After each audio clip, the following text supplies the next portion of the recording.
Greenwood is demanding for his United return because everything looks like lots of stories are being put outside there, but Greenwood is still maintaining, I'm still a United player. However much the likes of the Sun are reporting that the boy wants to go to China. Then we are having a story of Gary Neville acting on Casemiro's red card on whether United should go ahead and really appeal on it or not. And we are also going to talk about Frank de Jong, no more, because it looks like he's a happy lad, and his manager of Barcelona has gone ahead and really thrown in that post that has really gone in to go viral on social media after them beating Sevilla yesterday by 3-0. Frankie de Jong shifted into the central defensive midfield position after Busquets got an injury in the 6th minute and walked off. For that, he's ruled out of the first leg that United is going to play in Barcelona on the 16th of February. So then talk about the sad moment that we are starting with of the Munich saga that saw close to 8 United players perish, coaches, pilots, media personnel in there as the plane was trying to take off from Munich to return to Manchester. Smash like button, comment and share. Rokan David is my name, and where you watching us from, guys. It's always nice. It's a Monday. We thank God for the gift of life that we are up. We are up and fine, and we are really doing great. Now, it has been confirmed that today's Munich memorial service at Old Trafford will take place from 14:40 hours, that is British time, beneath the memorial plaque on the east stand of Old Trafford. So that is what is going to happen. Now, one will ask himself or her that what is the Munich saga that really led to this prayer? Now, on the 6th of February in 1958, United players perished in a plane crash in Munich. They were from playing the Champions League game, returning to Manchester from Belgrade. They had a stopover in Munich, and obviously it never really went well. The plane made the first try to fly, it failed. Second, it failed. Then the third led to a crash. Now, those 8 players that perished were George Bent, he was 25, Roger Bren was 28, Eddie Coleman was 21, Duncan Edwards was 21, Mark Jones was 24, David Pegg was 22, Tommy Taylor was 26, and Liam Whelan was 22 years of age. So, when you look at these players, they were really young, and it was a crop of United players that had turned around everything, and they really lost their lives in Munich. So that was a very huge disaster that happened in Munich, and that's why every 6th of February we have to remember these lovelies. And for a second, let's hold a moment of silence to really remember the lates.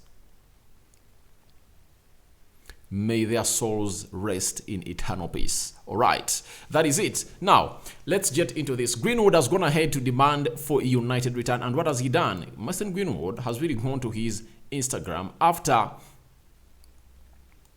being announced innocent and the charges have been pulled off him.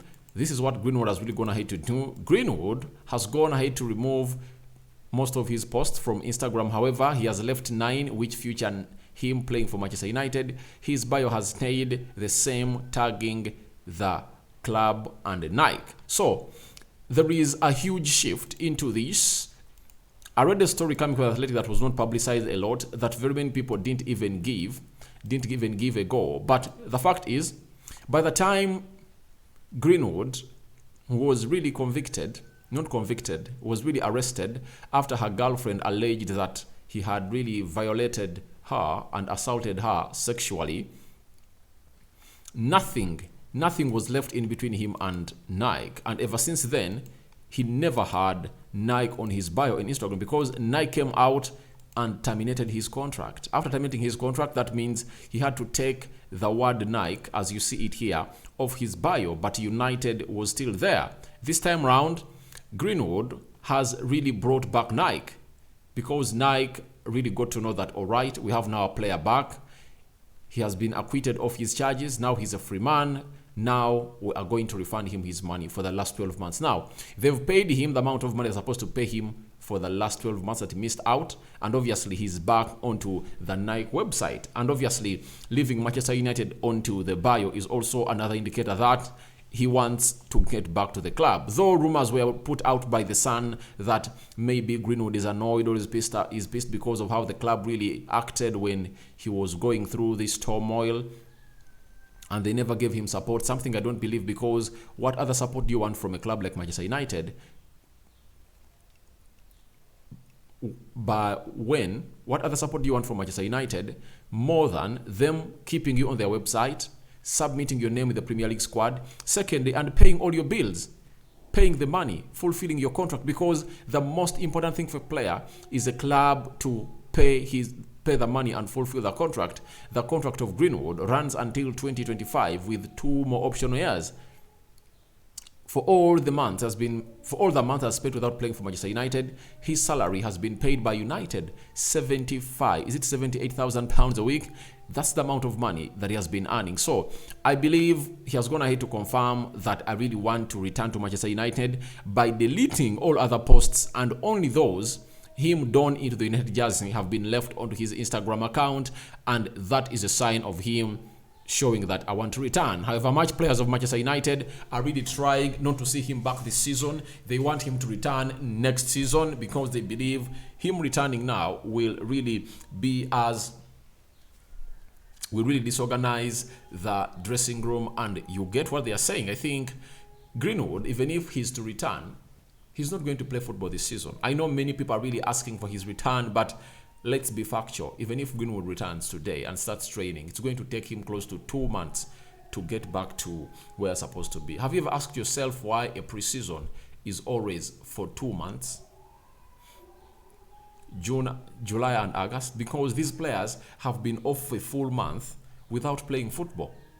That's why a preseason is for 3 months. Now, what of a player who has spent a year without playing the game of football? That means he requires close to 3 or 4 months to get back to where he's supposed to be. So, to me, my thoughts are, if Greenwood is to return to Manchester United, he's too early for next season. Next season, he'll be here, he'll be playing the game of football for Manchester United if at all United makes the decision that Greenwood is staying. That's it. But this season, I don't see his return. I think his return is going to be in the summer when we're in the preseason, and we'll be training with him to see that he really gets back to the levels we expect him to be, and Ten Hag will integrate him back in the team. If at all United decides to keep him, if at all they decide not to keep him, they have to go on and really compensate him with huge amounts of money that I believe right now the team doesn't have. So I think United will be left with no option other than really getting this player back. But he's demanding his return by deleting all his posts on Instagram and leaving 9, only those that he's donned into a United shirt. If at all you think you want to know more about that, go on to his Instagram account and see what is happening there. Now, Ten Hag is an admirer of Frankie de Jong. He believes that Frankie de Jong and Casemiro in that midfield, United will be a team that is really untouchable and will be winning all the midfield battles.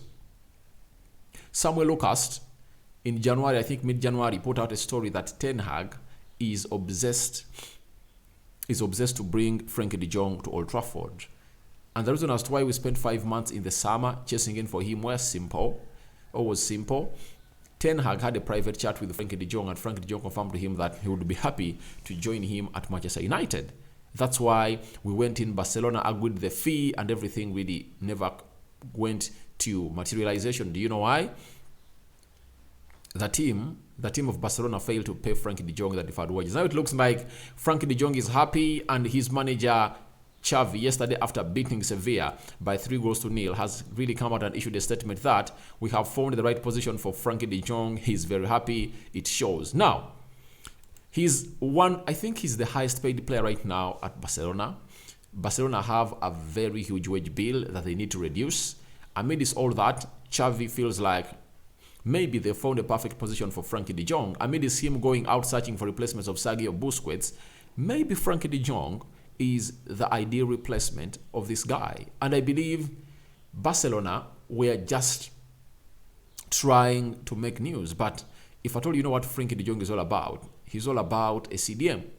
He's all about a single pivot. However much he thrives better he thrives better in a box-to-box or in a box-to-box role in the midfield or in number 10, but his best position, where you want to get the best out of him, is a CDM. That's why he was asked during the international duty that, why do you play better? Why do you play better? Where do you prefer to play? At Barcelona or at Holland? He said, I prefer to play for both teams, but at the national team, I'm played as a 6. That is a CDM, a position that I really enjoy to play most. So that is Frankie de Jong for you. So, looks like he's happy now at Barcelona and he doesn't want to leave. But let's wait and see what's going to happen in the summer, because a player can be playing the game of football happy, yet in mind he knows that I'm leaving next summer. Professionalism is always onto their lead. That's what these players do. They are always professional, they stay professional, but when time comes when they want to go, they'll always be led out of the team. But don't know what's going in the mind of Ten Hag right now, but I know Ten Hag is chatting with Frankie de Jong, and I believe if Frankie de Jong is again available, Ten Hag will go in for the player because he believes that he is the missing piece in that midfield area of Manchester United. Because when you look at Sabitzer coming in through, he plays in all the 3 positions of the midfield. He also can play as a winger. He can also play as a false number 9. When you look at Frankie de Jong, he can also play in the 3 positions of the midfield. So if at all you bring in Frankie de Jong and Sabitzer, that means our midfield is totally complete. You'll be having Casemiro, Frankie de Jong. If Casemiro needs to be rested, Frankie de Jong will play in a single pivot. If you need to rest Eriksen, Frankie de Jong can play alongside Casemiro. Even when you need to rest Bruno Fernandes, Frankie de Jong can play that side or in that side. If Sabitzer is also really good these 5 months and is signed back at Manchester United, we'll be good to go. A midfield of Casemiro, Sabitzer, Frankie de Jong.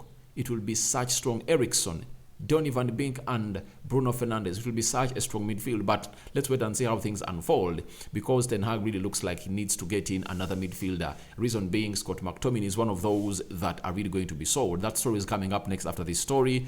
Ten Hag wants a bulk sale of players, close to 6 players out.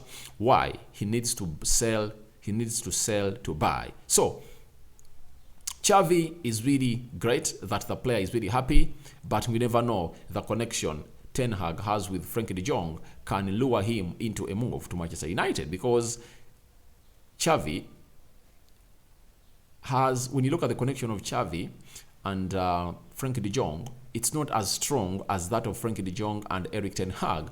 Now at Manchester United, I believe Frankie de Jong would love to go back to his manager that really made him what he was, and he knows his ceiling. And ever since he left Ajax, Ten Hag has been really telling him, please, I want you to Manchester United. That's why Ten Hag made him his marquee signing in the summer, but everything never went on as planned. So Frankie de Jong, to me, him not coming was a blessing in disguise, because do you know who we got? We got Casemiro. And Casemiro is the huge man in that central defensive midfield of Manchester United. To me, the best United player this season. He has transformed us into a team that is really scoring goals in and out. Now, talking of Casemiro, a United legend formerly, that is Gary Neville, a captain. He won very many trophies for Manchester United, part of the treble-winning team in 1999, and won lots of trophies for Manchester United. Has gone ahead and really said the following on appealing for Casemiro's red card. He says he will never get off. It's too big of a risk. They could risk another game and they could increase it, so they won't appeal. I think they will feel they can get through the 3 games. To me, I believe even if we are playing Liverpool or Chelsea or Arsenal or what, no reason to appeal. No reason to appeal. No reason to appeal. You know, the FA will always defend the referees. However bad decisions they've gone ahead to make, they will defend them from January to December. You get? Till kingdom come, they'll always be defending them.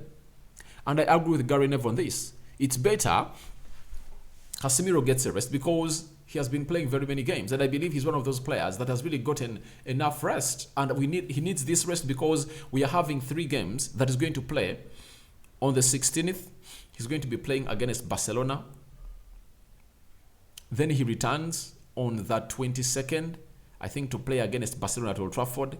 And then over the weekend, we are going to play the Carabao Cup final. So I believe we can go past Leeds, Leicester City at Old Trafford. I think the only tricky game is going to be away at Elland Road. That's it. That's going to be this weekend. Because on Wednesday, we are hosting Leeds at Old Trafford. And next weekend, we are playing Leeds at Elland Road. So I think that's the only hard aspect that is going to be into this game. But Leicester City at Old Trafford, we have to beat them without Casemiro. We are a much better team. Leicester City is really falling off, and it has always been coming at Old Trafford. We've been beating them with Scott McTominay and Fred in the midfield. This time round, it's going to be Sabitzer and Fred in the midfield. I think we have a chance to beat them. So I see no reason for us appealing to this card. Let it go for that. I'm agreeing with Gary Neville. Let's not appeal, because even Ten Hag said he crossed the line. If the manager said he crossed the line, he knows that he crossed the line and we can't appeal. He was only fuming for other players of Crystal Palace not being sent off. If you send off Casemiro, Ayew needs to be sent off. Schulp, who sends Anthony to the billboards, should be sent off. That's why I came out and really blamed Anthony. If at all they send you to the billboards, that is a free kick. Go there, roll, act like you are dead, then VAR will intervene. That's it. Not getting from the billboards, and then you return off the pitch and then open up a war. That's something that Anthony needs to put into his mind to manage his anger better and better. So your thoughts on Greenwood demanding for United return are welcome in the comment section below. What are your thoughts about Gary Neville urging United not to appeal for the red card of Casemiro? Would you go ahead and really appeal? So, and lastly, after that statement that Xavi has put out on Frankie de Jong, do you think we still have a chance to really sign Frankie de Jong at Old Trafford? Thank you very much for watching in through. Good morning, good afternoon, good evening. Rock and David remains my name. May the Almighty God bless you abundantly today, and may Him create you the best that you deserve in your life. I sign out for now. See you later, my lovely mates. Bye-bye.